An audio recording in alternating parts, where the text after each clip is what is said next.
श्रद्धा का सुमन अर्पित करते हुए इस बबनौली गांव के सभी उपस्थित माता पिता तुल्य बुजुर्गों भाइयों आप लोगों के सामने मैं आम आदमी पार्टी का संदेश लेकर के आया हूँ। सबसे पहले परिचय हो जाए हमारे आम आदमी पार्टी के वरिष्ठ कार्यकर्ता आप लोगों के सामने माननीय ग्राउंड जी है। उसी अगली कड़ी में हमारे विधानसभा के प्रभारी अरविंद यादव जी हैं, जो अभी कुछ अपना वक्तव्य विचार दे रहे थे। अगली कड़ी में हमारे जिला प्रभारी जिला सचिव माननीय अजय नारायण मिश्रा जी हैं। ये बखूबी से अपनी बात को रखेंगे, आम आदमी पार्टी की नीतियों को बताने का काम करेंगे। उससे पहले हम अपनी बात को रखने में जा रहे हैं, उनको आप लोग ध्यान से सुनिए।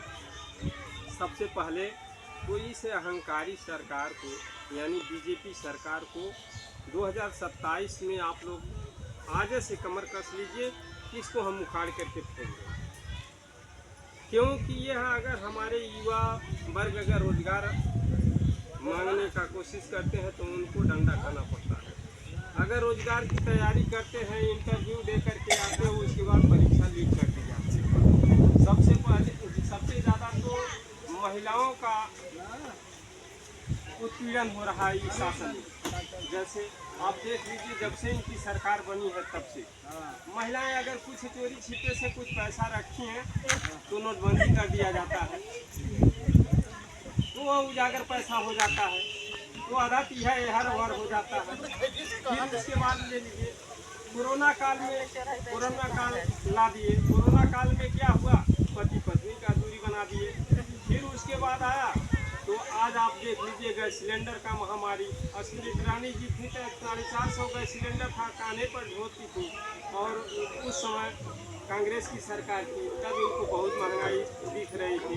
अब जो है कि ना 1000 रुपया, और शायद किसी के यहाँ नसीब नहीं होता है 1 महीना 2 महीना लकड़ी पे चूल्हा जला करके अपना काम करते हैं। अब बताइए, जो रसोई गैस यानी गैस सिलेंडर से बना चुका खाना गोईठा जला करके अगर आगे जला करके फूकेगा, उसकी क्या स्थिति होगी। तो महिलाओं के साथ इन्होंने बहुत नाइंसाफ़ी किया है। आज महिलाओं के साथ महिलाओं को बहुत बोलते हैं कि ये महिलाओं का हमने ये किया, महिलाओं का है। इन्हीं के शासन में ज़्यादा महिलाओं के ऊपर अत्याचार किया। आज हम उस कौलता पीड़ा को ले जाकर लेते हैं, थाने पर पहुंचते हैं, चौकी पहुंचते हैं, तो क्या होता है, उल्टे आपके ऊपर मुकदमा दर्ज किया जाता है। तो हम बहुत ज़्यादा न कह करके हम यही बताएंगे कि बीजेपी सरकार को 2027 में उखाड़ के रख देना है। चाहे किसी भी की सरकार बने, लेकिन बीजेपी की सरकार न बनने पाए। और अगर हम आम आदमी के सच्चे सिपाही हैं, तो अगर आपको अच्छा दिखता है तो अगले चुनाव में यानी 2027 में आप सभी को एक झाड़ू चुनाव निशान को ध्यान में रखते हुए झाड़ू वाले निशान पर बटन आपको दाबना होगा। क्योंकि दिल्ली की सरकार को आप लोग अगर हर गांव के लोग, हर घर के लोग दिल्ली के सरकार को अच्छी तरह से जान रहे हैं, पंजाब की सरकार को जान रहे हैं कि पंजाब में क्या हो रहा है। दिल्ली में जब सरकार माननीय केजरीवाल जी की बनी तो वहाँ के लोग क्या क्या फ़ायदा पाए। महिलाओं को 3000 रुपया पेंशन के रूप में, क्या पेंशन के रूप में की, बस यात्रा फ्री, अच्छा स्वास्थ्य मिला, अच्छी बिजली मिली, मुफ्त बिजली मिली, हर गांव में मोहल्ला क्लिनिक करके सुशोभित किया गया। और हमारी आम आदमी पार्टी की सरकार अगर यहाँ बनती है तो हमको आपको जैसे तहसील का चक्कर तो नहीं लगाना पड़ेगा, थाने का चक्कर नहीं लगाना पड़ेगा।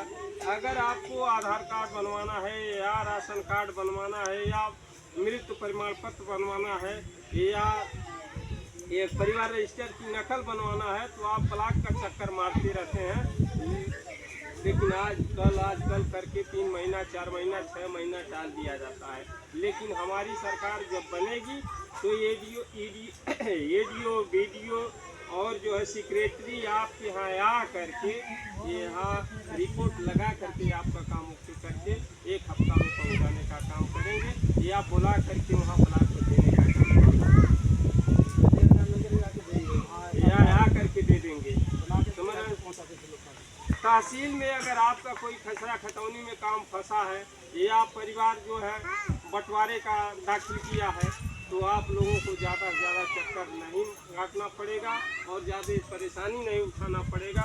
एक एप्लीकेशन में आपका बंटवारा दाखिल हो जाएगा और आप लोग अमन चैन से रहने का काम करेंगे, पारिवारिक विवाद घटेगा और मुकदमा से आप लोग बचेंगे।